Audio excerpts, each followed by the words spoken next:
5 batya. Kasi mag-aalaga tayong crayfish. Dito natin sila set up sa dati nating kusina. Ayan, dating kusina yan guys. Ngayon, dyan natin sila set up. Hanggat walang nakalagay. Ayan.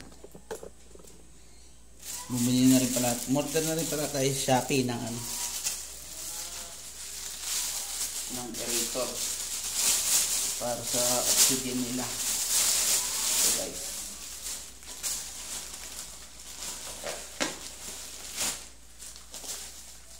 bumili tayo ng hose tsaka yung tea. Ayan guys, tsaka yung sa dulo niya yung pabigat yata ito, dyan lalabas yung bula. Walang tawag dyan guys. Ngayon tayo mag-aquarium na ang gamit ay batya. Ito guys, aerator. Aerator natin guys. Set up natin sila dyan. Ayan. Madali lang sigurong setup to guys. Trust the process. Trust me.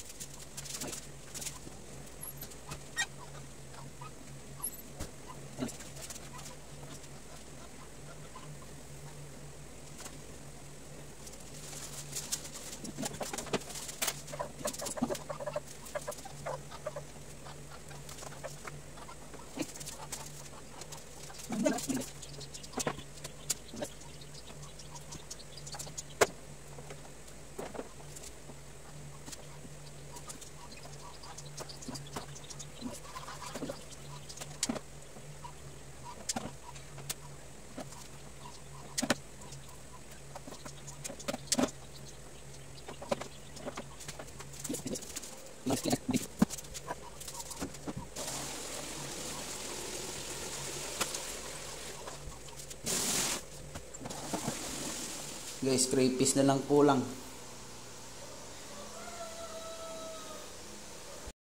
Ito na nga guys, dumating na yung in-order nating crayfish. Ganyan guys.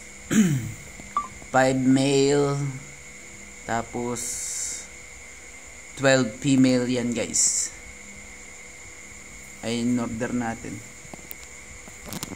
Yan guys, dinoble check natin yan kung may mahina, kung may patay. Tapos gineck na rin natin yung mga gender nila, kung tama ay binigay. Ayan guys, tama na naman lahat guys at malalakas lahat.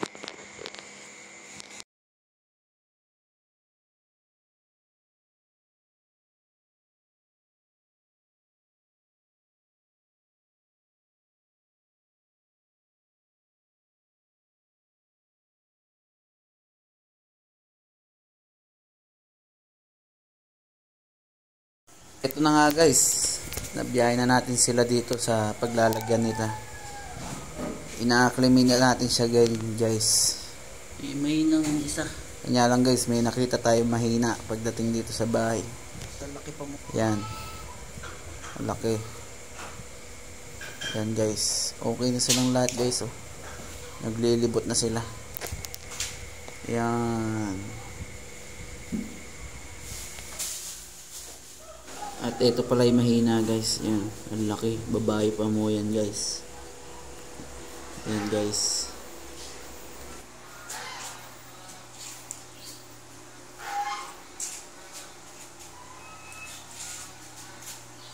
Yan guys. May nakita na naman tayong nanghina at namatay. Ayan. Makikita nyo guys yung likod niya nakaangat. Ang tawag nila dyan guys, failed molting. Nag-failed siya, kaya namatay siya. Ayan. Tapos may sumunod na naman guys, mahina. Ayan.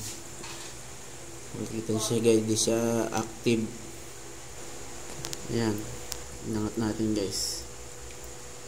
Di natin alam guys kung bakit nanghina. Ayan. Naasahan ko na yan guys, may mangyayari hindi maganda sa kanya.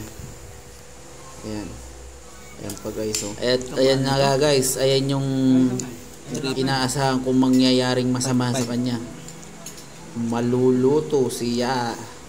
Nasa 350 isa to niyan. Ilang araw pa lang yan guys, natikman na natin yung crayfish na binili natin. At pagkaraan ng ilang araw guys, ayan, marami nag-failed molting guys. Hindi natin alam kung bakit nagkakaganyan sila. Ilang araw lang guys, sunod-sunod silang namamatay. Ayan.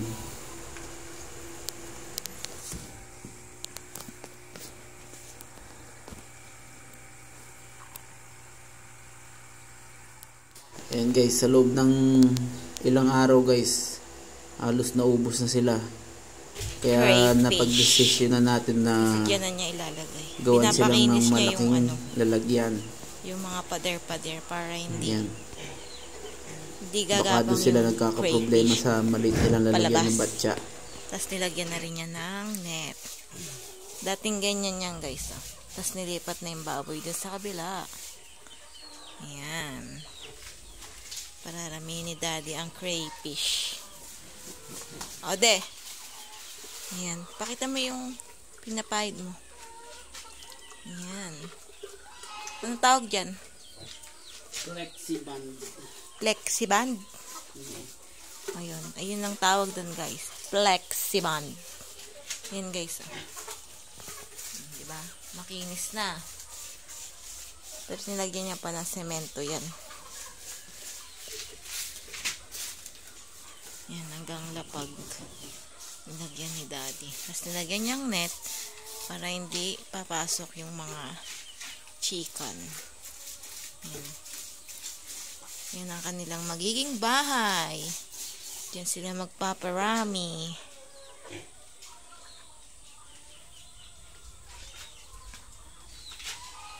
Yan, madilim guys. Oh, tumidilim na dun.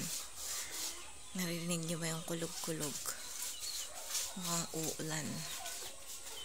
Ayan, ang ating mga Rhode Island nandun. Ayan, o, ayan. Nagsiangat sila dito.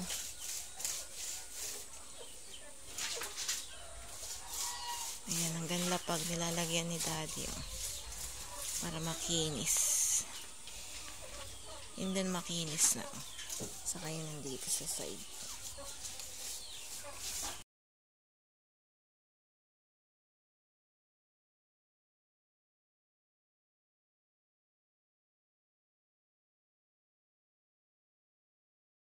Ayan na nga guys, nilipat na natin sila dyan, yung mga crayfish. Ilagay na niya dyan yung mga Natira na lang crayfish. sa 17 na piraso. Daddy, ang tawag doon? Oxygen? Is 5 piraso. Filter. Nakakalungkot Yan, man meron guys. silang filter ginawa Ganun ni Daddy. talaga. Tapos ayan yung mga bahay-bahay nila, yung mga PVC. Tapos ayan, gumawa ulit ng bahay si Daddy. Gamit niya dyan is kawayan. Tapos pinag-ano-ano niya. Pinagtali-tali niya. Kanya lang, nung nag-try siya ng isa, ayun yung nangyari. Oh. Ayan. Lumutang. And then, I suggested Daddy na itali niyang ganyan. Tapos, lagyan na lang niya ng bato sa ibabaw para pampabigat. Para hindi nakalutang na gano'n, no? Ilan na lang crayfish, Daddy? 5? 5 na lang yung crayfish ni Daddy. Nandoon. Nasa gilid.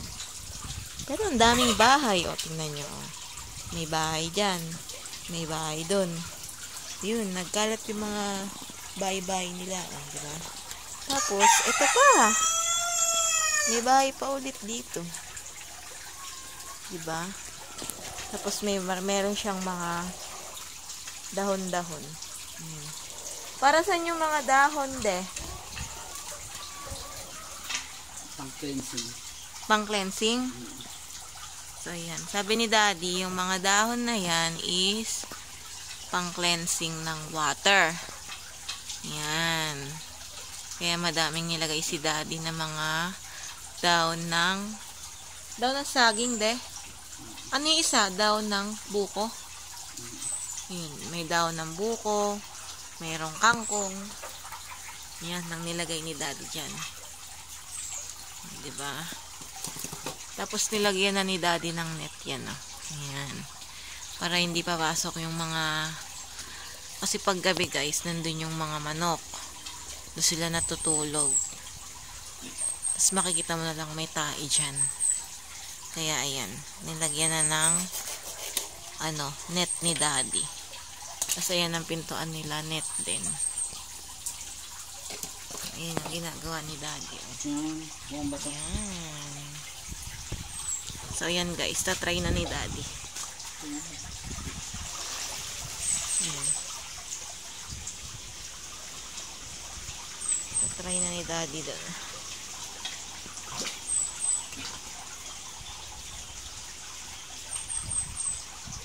Kailangan may bato pa para pampabigat. Para hindi na siya magpo-float. Ayan. Diba? And the other side is natutulog ang ating mga 3 little pigs. Ayan. Yung isa hindi. Ayun. Kasi yan ang ating mga Rhode Island. Madilim dun guys. Oh. Madilim. Meron tayong bagyo. Ayun na, nakalutang oh.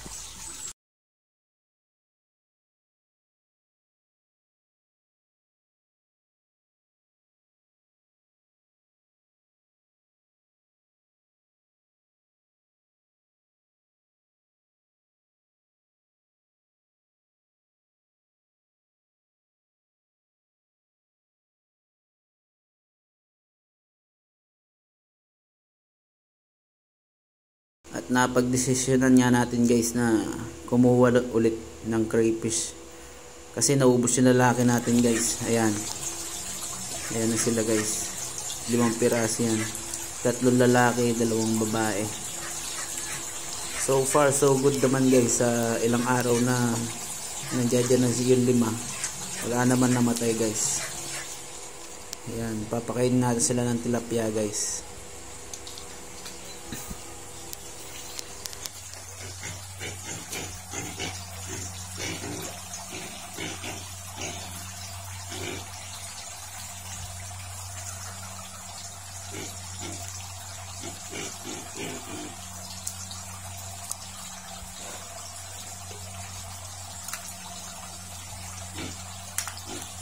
Okay guys, that's all for today's video. Update ko na lang kayo kung maging successful ang ating breeding. Thank you for watching. Have a nice day. Have a nice life. Please like and subscribe our YouTube channel guys.